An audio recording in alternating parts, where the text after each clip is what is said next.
episode 130 of Anime and Us. I'm TJ. And I'm Shawn. And this is the review show that reviews anime from A to Z. Sort of.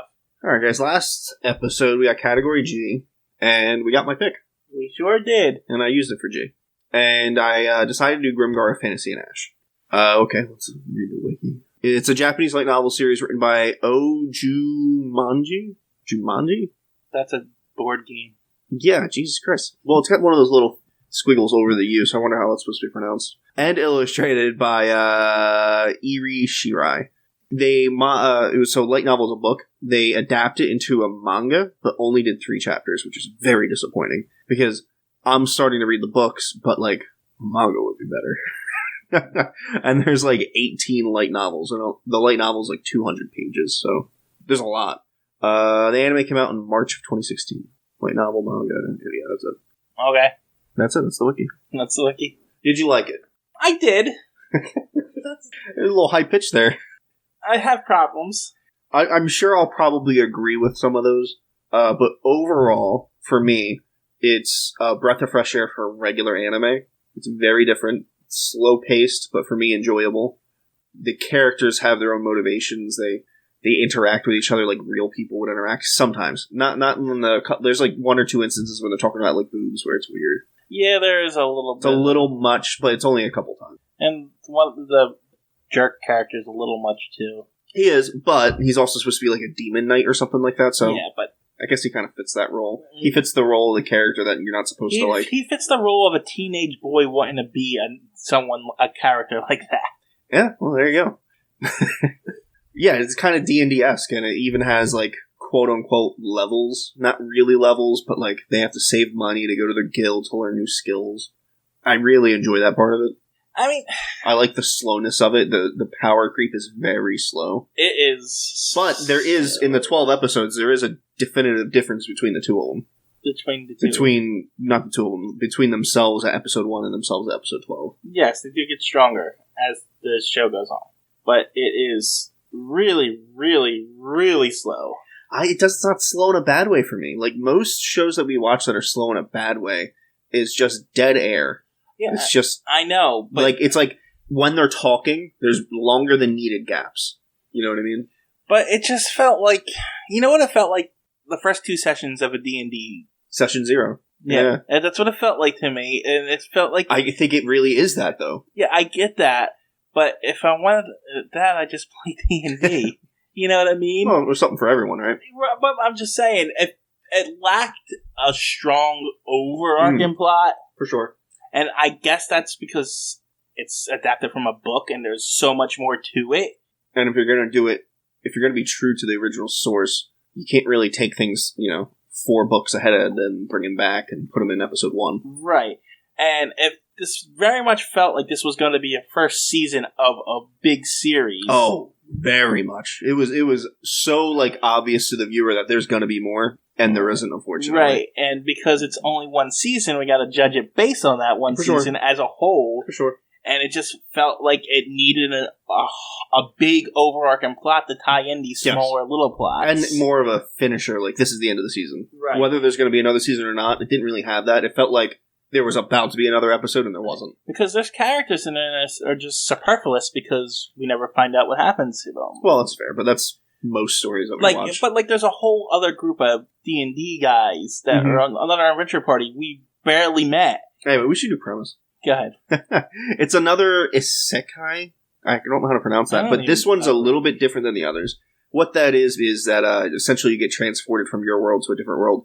Usually fantasy. I think all of the ones we've watched have been fantasy. Yeah. The difference is these guys remember nothing from their previous life. Right. And every now and then they'll utter a phrase or a word like cell phone. Right. And then they were like, what the is that? Yeah, honestly... Now, I know outside of this that they do learn a lot of these things later on. Right. But as a standalone anime, 12-episode anime... None of that matters. You could take that part of it out of it, and it would make no difference. Well, I mean, you got to gather them up somehow. You know what I mean? Why are they grouping together? That's the gimmick. That's the reason. You could just easily. They all are just new trainees in the city guard, and travelers from a different city, refugees. But then they're not living together. Like whatever. All refugees from different parts from monsters destroying our villages and stuff. Well, so they get transported to this world. They wake up, no memories, and they find out from like the local guard post that's not nearby. They don't really say. The dude's kind of weird, but he explains to them that hey, like right now you're volunteer soldiers. You can make money doing that. Go kill monsters, bring this loot back, sell it, and then eventually you can buy your soldier emblem thing. Yeah. Which doesn't really make a lot of sense, but I guess in the books they'll explain it later, but it doesn't make much sense in the show. It's more... Like, you have to buy into the army. It's weird. It's more like if you don't have those badges, you don't... Maybe you get less money for your loot, maybe... Yeah, I don't know, maybe skills are limited, but they don't actually say what you're barred from by not having that badge. And that's another problem with the show. They spend a lot of time talking, and don't get me wrong, the dialogue is good outside of that annoying redheaded kid who just likes to complain about everything. And the pervy Demon Knight guy. Yeah, he's a super annoying. And then there's also the super annoying main character who narrates the entire goddamn thing. I know, it doesn't bother me at all. The narration doesn't bother me at all. The narration of him inside his head, the entire anime, drove me nuts. Every anime had that, I wouldn't like it at all. But one in a while, done well, I don't mind. It reminded me It's clearly adapted from a book. It reminded me of Junie Tyson, the Battle Royale one where they're all in their heads. And I don't remember that at all, so thank God. Yeah. But again, done well versus not done well. But, I mean, he talked a lot, and he's explaining a lot of things, but it's all personal. There's no lore development. What's going on in this world? Why? Yeah, there's almost no lore development. So, like... Well, probably none, actually. I don't know what's going on and what half these things are going on here. You can piece together a couple things, but it's never explained to you. Right, and it feels like there's a whole world out there that we just are not allowed to go to. It's like we're stuck behind one of those invisible walls in a video game. It's kind of like Goblin Hunter? What, Goblin... Slayer? Slayer, I can't think of the word. It's kind of like Goblin Slayer. You're the side characters. Yeah. You're not on the main quest. But it's even worse than... I like it. But it's even worse than that, because at least in Goblin Slayer, you're going to all the different areas of the world, and you're learning about how to kill the goblins. He's going to like 2 areas. But no, he travels. He fights some goblins at his hometown, and then he goes back to the guild, which is close to the city. No, he has to go to. He goes to a bunch of different places. He goes to a couple. But like this one felt like you were in a video game that looks like it's an open world, but then when you try to go anywhere, you hit an invisible wall.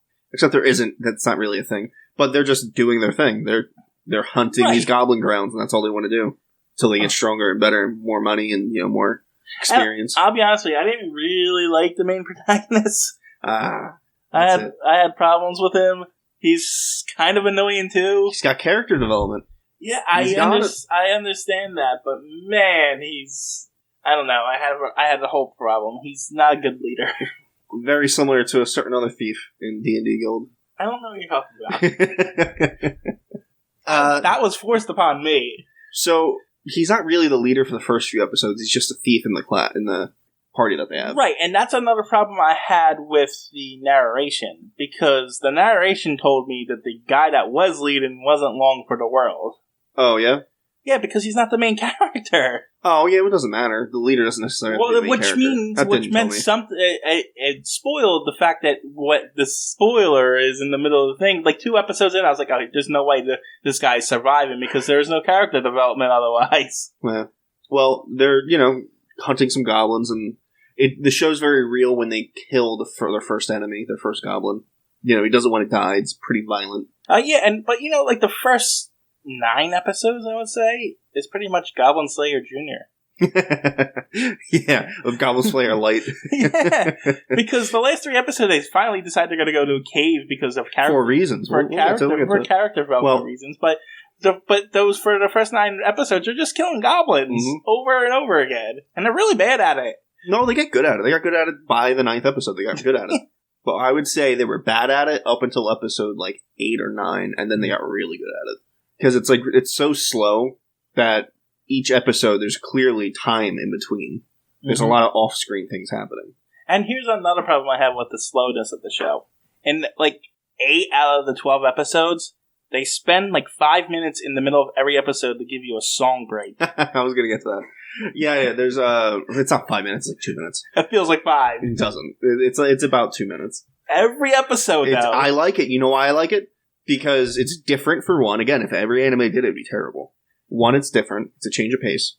Two, when they're doing it, it's always trying to get you into the setting, into the feeling of being in that world. So, like, most of them will be like when they're shopping in the city. And, you know, some music will be playing, and if you pay attention to what's happening on screen, there's a story to be told. Like, the witch girl's looking at items, and then the captain walks by, and he ends up buying her an item. Like, there's usually a little story to be told. Yeah, but after, like, 30 seconds, I'm zoned out. I'm like, they're not doing a good job keeping my attention a lot of the time. Well, I'm not saying this is a bad anime at all. It's just... attention span of 30 seconds. No, Goldfish. It's just...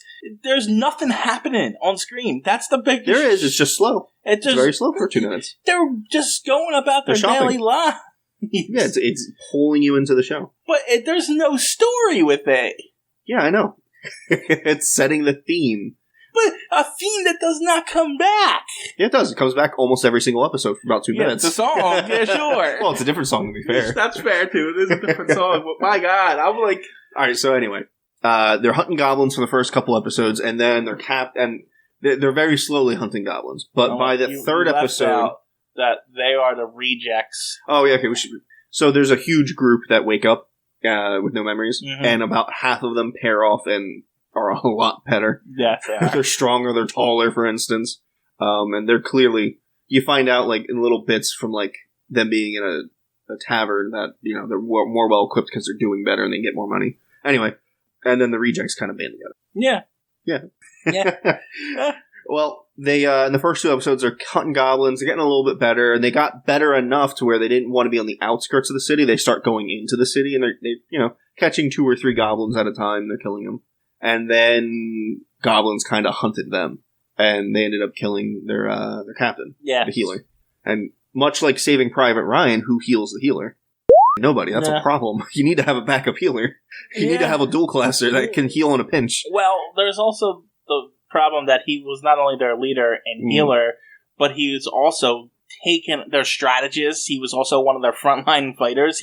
And he shouldn't have been. And he was holding the whole team together. Not just that, he healed. They went over this a few times. He heals every little scratch you get. Right. He coddled them, essentially. Mm-hmm. Well, he wasn't a good leader. And what's funny is the thief, I forget his name, thinks he's a great leader. Yeah. And he, you know, through the narration, he talks about how great of a leader he is and everything. But if you actually look at his actions, he isn't. He shouldn't be on the front lines. He's a healer. And he shouldn't be healing every little bump in the middle of a fight. And Haru, that's the main character's name, he's a much better leader, but he grows into it. He has a scene much later on where he's thinking about what he needs to do to be a better leader. He learned from all the mistakes. Mm-hmm. So he dies. And then, you know, they're all grieving for like an episode and a half. And you find out, not by direct them telling you, but like the characters talking to each other, that if you're not put to rest properly, you turn into a zombie. You're not burned, essentially. If you're buried, essentially, you get re-rises as death. But it's not like a regular zombie. Like, you know the skills that you had when you're alive. Yeah. Like, the witch can cast spells. Right. And the thief knows his thief skills and shit. Yeah. Which is an interesting take on it, you know? It gives... let's say you were playing D&D and a couple of your party members died and you went back to that dungeon stronger with other party members. It's interesting that you would see your friends and that they are strong and are just shitty zombies. They're more like revenants than they are zombies, but, you know, because they keep all their powers and strong and stuff like that. But, you know, it's the world's interesting. It's just the anime... It's sparse, because it is very slow. Anime is too short. It's too short, but so long. Yes. That is its problem. Okay, so, you know, they end up putting him to rest, and, you know, he gets real upset when, like, the head priest is explaining it to him, and he's like, if you don't have the money, we can do it. And he's like, no!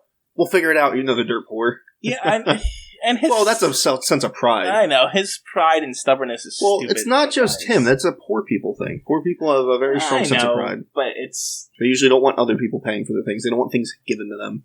Some, not all, obviously. So, you know, that happens, and then, like, I don't think they actually start questing without a healer. I think they get Mary, the blue-haired girl, the healer, before they go questing again. Is that what happens? One of the other guys in the tavern.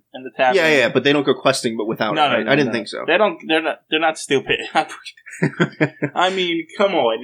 It's common sense. You don't leave unless you have someone to heal you. So they're in the tavern, and one of the guys that was from their old party, or not their party, but they were stupid because they did split the party and got their praise killed. Well, I mean, they were all packing up and either and the leaving. Other guy walked out in the open, the stupid thief. Well, yeah. But, I mean, that's also what opens your eyes to be a better fighter, to be a better thief, you know what I mean? These things are going to happen, otherwise you don't have that experience. I also don't like it that he has superpowers, too. Oh, it's not a superpower. Apparently it's a thief thing. They go over it. Yeah, but the way they explain it, even his master only rarely sees it, but he sees it all the time, and now he doesn't see it all the time. He saw it like 3 or 4 times in the whole show. Yeah, but he sees it more often. She said it's probably a good sign that you're seeing it at this stage, is her specific words. Right. And then she immediately said that doesn't mean you're special. But I know. But she also said she's only seen it once or twice in her time, and he sees it 3 or 4. She said she sees it sometimes. And he's able to use that to kill a giant monster by himself. Yeah, bullshit. Yeah, no. I'm okay with that. No. And he didn't... he killed the monster, but he didn't, deal the finishing blow. We'll go over it. He didn't. Okay. He 100% didn't. But we'll go over it. Anyway, back to the current part of the story. They're in the tavern, and one of the guys that they woke up with when they had no memories... he's doing much better. Brings up Mary, like, hey, I know you guys need a healer. There's this healer. She doesn't have a group, blah, blah, blah. And she's a bit of a mind you, but she has reasons for it. And they pair up and they go questing. They're not exactly nice to her either, though. They're not. Yeah, they're not. That's the thing. So you can't really call her No, it's no, because she's cold and hard, but it's not like they made an effort. They were like they did a few times. If you pay attention to the dialogue. Like, the bow and arrow girl, whatever her name is, asks her what's her favorite snacks, and she's like, I don't have any. Right. After a while, after they decide that they're going to be nice, and after they hear the story. No, that was the very first... No, it wasn't. Yes, it was. They were walking towards their very first quest. No. Their very first little outing. No, it wasn't. It was after they heard everything where they decided, because... No, it was before. Because the first time... was right after his death, and the 3 boys didn't even bother to ask the 2 girls permission to let her join. Yeah, I mean, they didn't ask. And they didn't talk to her. Yeah, I get that, but I'm telling you. The 2 girls... I've seen this show 4 times. And I'm telling you, my memory is way better than yours. You're wrong. That wasn't after they found out about it. Yes, it was. Yes, it was. I can show you. You're wrong. Show it to me. Well, we're going to have to stop the podcast to do it. So we're both right. Which just goes to prove that his memory isn't as good as he thinks it is. No, and I know my shit. It is as good as I thought it was. I remember exactly the moment I was talking about. I didn't say that moment didn't exist. You just said it was out of order. You were saying it was out of order too. But I was right. I was also right. We'll move on. Okay. She joins the group. She's a bit of a and standoffish, but so is the group, I guess. Yes. In the very beginning, so is the group, but soon after that, most of them start trying to talk to her. Except for the redheaded dude. Yeah, well, he's an asshole. But yeah, that doesn't mean she should just open up to him. Not to all of them, not to him, that's for sure.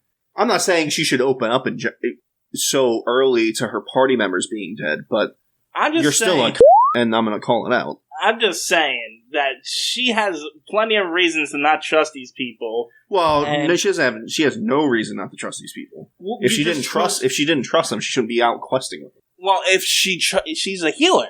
Sure, but you can pick other people to go questing with. If you don't trust people, don't, risk your life and depend on them. But if then you have no money and stuff like that, they've explained that plenty of times. Sure, if she can go party up with someone else is the point. I think the problem was that no one else wanted to join up. Because she's a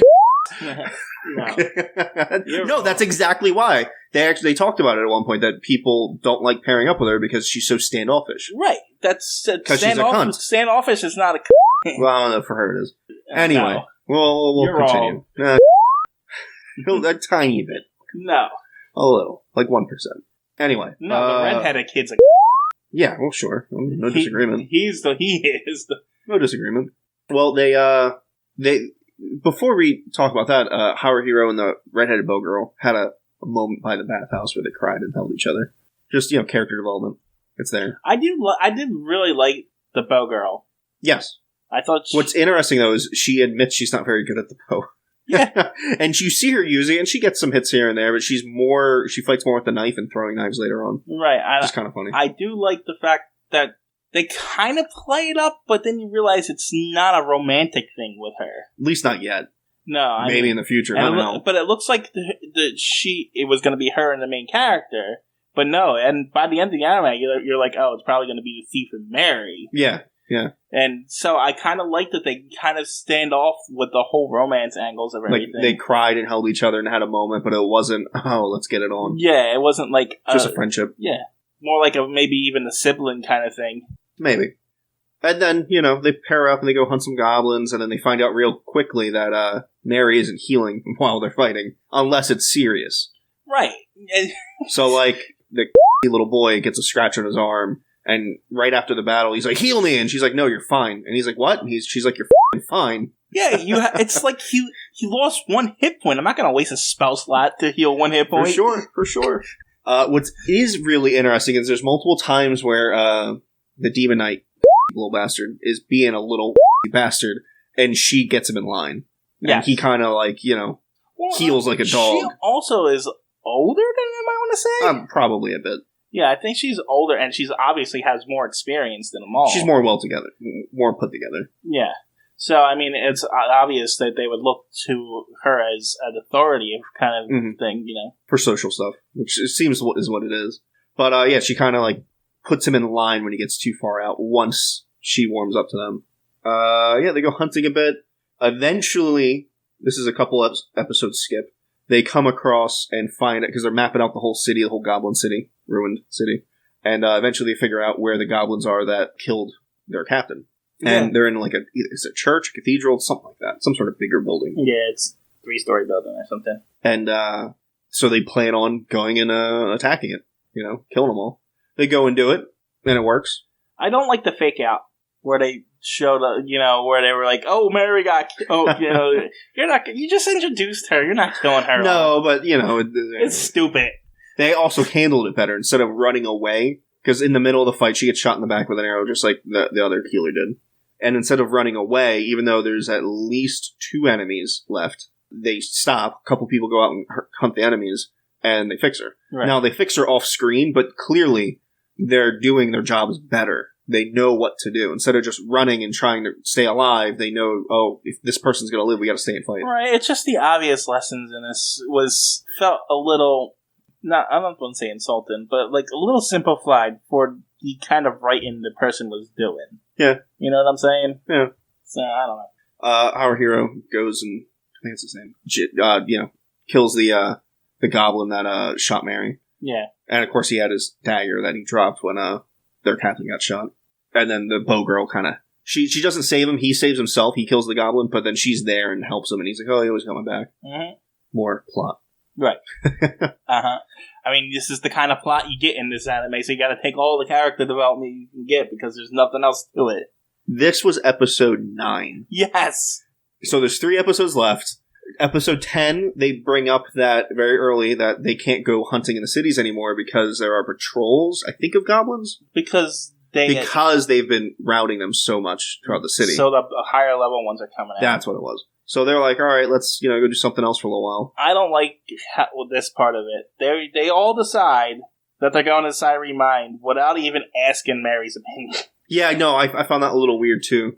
But she didn't really protest that much. Well, I know, and I think that was bad writing. Because... Well, I mean, I feel like it's kind of like a video game in the sense, like you were talking about earlier, where it's like, this is the second part you go to. Right, no, I understand that. You can't go to the third part yet, because you haven't done the second part. No, you know what I mean? I felt like it was very much like that. I get that, but it just was out of place and out of character for everybody involved at this point in the show, that they didn't even bother to ask her. No, that was definitely semi-bad writing, at the very least. Yeah, so, I mean... And they do it, and I think she gets a little emotional, and he goes and talks to her. We didn't explain why she doesn't want to go there. Well, okay, so she doesn't want to go there, and she's by herself, not in a party anymore. Right. Because they went to the Siren Mines, and on the... do you know what level it was? I think it was the 3rd level. It had to have been the 3rd level. No, because on the 3rd level... No, it was the 4th level. Because it's the fields where You're right, it's the 4th level. They, they're killing a bunch of these wolves, apparently. Wolves that walk on 2 legs and have pitchforks and stuff. Those are the monsters. What are they called? Oh, kobolds. Kobolds. And they get down to the 4th level, and they kill some more, and then they go to like this rest area to take a rest. And this is Mary's group, by the way, her original group. And Mary's group shows up. No.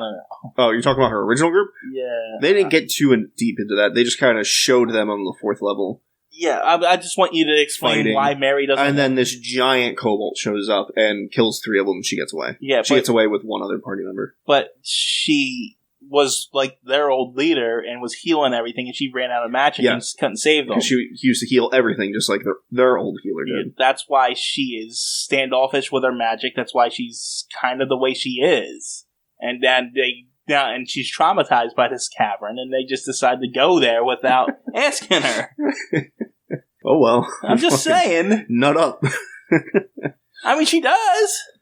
That she does. So they get down to the 3rd or 4th level, and they find the same area that they died at, and then the 3 people show up. Yeah, her 3 old party members show up, and they're zombies. And they're fighting and everything, and they said through the narration right at this moment that she learned a specific spell that will dispel the spell cast from some sort of Night King, I think is what they called him. Yeah, he's pretty much, if anyone knows D&D lore, he's kind of like Orcus, who raises the dead, and the god of the undead and stuff like that. And there's a curse on the land for anyone who dies and not is burned, raises back up. There you go. So, you could fight him and you could kill him, but she gets in close, casts her spell, and then they turn to dust. Yeah.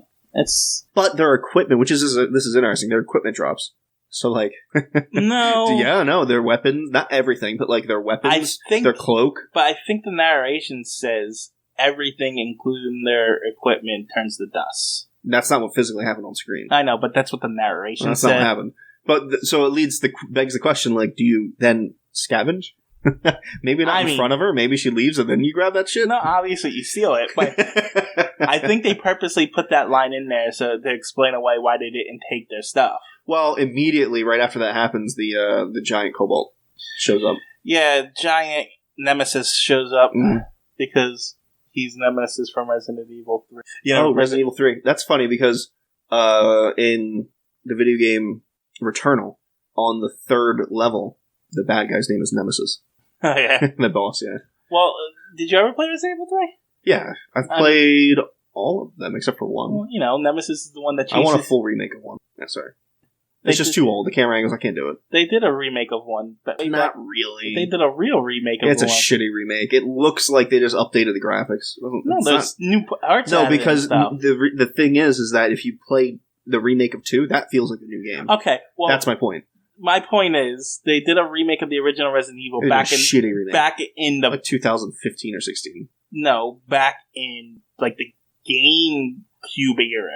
Oh, yeah, sure, but they came out with a remake version of it for the PS4. That's a remaster. Either way, it's shit. That's my point. Make a new remake. Make it good. I can't wait for the 4. 4 is going to be fun. Especially in VR, because it's not the remake, but they have 4 in VR on PC, and it looks like so much fun. Anyway, the giant kobold reminded me of Nemesis because he just chases them throughout the entire cavern. Yeah, he's chasing them down. He's trying to murder them, do his Nemesis stuff.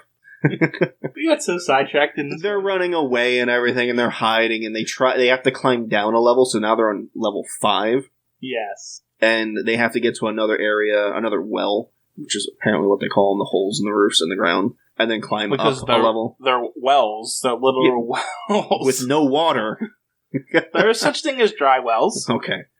And then climb up. Well, in the process of trying to find that other well, they get separated. A bunch of things happen. Essentially, the Demon Knight kid gets left behind, and then they run off. But they're not leaving him. They're hiding out on level 4. This is, everyone decides to be all noble and heroic in the last episode, sacrificing each other. Well, they fought a bit so far, but when they're trying to save him, they fought a bit, but, like, they still have a lot of spells and stuff. Like, they're not beaten down. They haven't been fighting all day. But they're being chased by this giant monster. Well, they're not. He is. They got away. They're all after him now. At this point, yeah. So they got away. They're on level 4. He's stuck on level 5, at least for a bit. He's trying to get away. And he eventually kind of does get away, but he's not away. He gets to level 4, and then, like, they're all out looking for him. Mm. So he's hiding in, like, this grassy field with weird pig monsters sleeping around him. They're cattle, essentially. They're in this mine these kobolds in have very layered areas. It has a lava level, a field level. It's a bit of a video game. That's how a lot of the D&D levels, or areas that we went to felt like. All these like characters, Underdark. I think these characters are all in VR in the real world right now. And the people, I don't care what the gimmick is. I like the Iseki stories. and the people that I didn't like that slime one. Oh yeah, that one wasn't good. But generally speaking, I like them. So they're gonna go down, and I think they get up to level 3, and then they're gonna go down and they're gonna look for him. They get to go to level 4, and they eventually find him, and they get all together and they start running away, and they cast all their spells and shit. And they're out of arrows, for instance, and then the big kobold comes back, and Haruhiro like falls down a level with him. Yeah. Well, more than that, they're on level 3, I think, and the big kobold shows up, and Haruhiro kind of jumps on him, and like to make sure he's going to sacrifice himself so the others can yeah, get they away. fall down through a well and break through it, and then he tells everyone else to go. And this is where his Deus Ex light thing, which has happened a couple times before. Yeah, he breaks his now hand. He can use it to kill this unstoppable He monster. didn't. He did not. It's not what he did. That's what it looked like. It's not what he did. This is what he did. They fall down the hole. Everyone runs off. He stands up. He bandages his broken arm as the thing is like, shaking the dust off and standing up. And as he's saying, like, all right, fight to the death. Like, this is it. I'm done. He breaks off his dog tag thing, throws it on the ground. So I guess so people can see that he died, and then, they can go find his body, kill it. And he sees the light, the little pathway that he puts his blade in, and, that gives him the kill shot, essentially. Mm-hmm. It didn't this time. What it did do this time is the Cobalt Nemesis guy already had an arrow in his left eye. So the pathway leads to two things. It leads to his right eye, which blinds him because now he doesn't have any eyes. And then it doesn't lead to another body part. It leads to some sort of divot or weak point in the Cobalt's giant sword. And he breaks the sword in half. And then the Cobalt, being blinded, stumbles and falls on the broken sword and kills himself. He essentially killed the But he monster. didn't. Oh my god. Whatever. That's not what happened. Whatever. I thought you were going to explain something about it. He still That's not what happened. He still essentially killed it by luck. Definitely luck. Well, luck and skill, some sort of innate ability that things have. But his Deus Ex light move is what did it. Still didn't kill it. He killed himself. Well, there was a bounty on him, and that was 30 gold, which is awesome. Now they got a little pocket change. Not going to see him spend it, though, which is unfortunate. The whole bounty thing raises a couple things about the world and tells you implicitly some lore. That, for instance, there are these giant monsters that are may not necessarily giant in size, but giant in skill at least, that get bounties that are worth more just for killing them and proving that you killed them. Right. That's what a bounty is. But it tells you a bit because all the other stronger parties don't go and collect them. It tells you, one, it's not worth their time, and for whatever reason they choose not to. Like, why is it not worth their time? And, for some reason, other smaller party members don't band up and go do it together, which is weird. People just kind of avoid it. So, bounty hunting could be... I always found it a little weird. Why don't they just get 100 people to go in that mine and wipe out all the kobolds? Because it might not be worth it then. You know what I mean? Like, you want hunting grounds. I guess. I'm just... If you kill all your enemies, who do you have left? Well, you kill all the kobolds, you got the goblins. Maybe it's like a hunting society that we have in real life. Like, you can only kill so many deer a year. Whatever. That would be funny. We don't have enough information. Anyway, that's pretty much it. I mean, there's other little things, like they took out the kobold's what was left of his sword, which is still gigantic, and their warrior guy that essentially the tank says, "Hey, let's repurpose this to be my sword since mine broke." Yeah, I mean, there's a bunch of little stupid plots, like they got to get armor and you see him upgrade little things. Whatever. I liked it. One of my favorite anime, hands down. It's an 8 or a 9 for me. It's not that high for me. It's a 6 for me, but it's still good. I've got the first light novel. I got to start reading it. I haven't gotten around to it. I don't know. It had too many problems for me to really... The problems weren't problems for me. I think that's really a personal preference. Well, everything's a personal preference. Sure, but there's some things that are objectively bad. That's true, but how many bad animes have we watched that is beloved by everyone else? That's true. So I think a lot of those beloved ones are literally children are watching them and reviewing it and stuff. Like people very young that haven't seen a lot of things. Or they just have bad taste. Yeah. So what else do we have for G? Alright. We had Gossick, Ghost in the Shell. Oh, I didn't like either of those. Ghost Stories. That was fun at least. It was too long, but it was fun. Girls Bravo. It's... trying to figure out how to explain it. It's that harem one where when he gets touched by a girl, he breaks out. Oh, okay. I remember. and this, and then because you had to pick a G, we had Goblin Slayer too. Oh, I would do. Which would I want to watch again? Well, right now I would say I want to watch Goblin Slayer again because I've seen this a few times and I've seen it just now. Then this, and honestly, the rest are kind of mush. They're just kind of melded together. To you, yeah, I can't really discern which one I'd rather watch.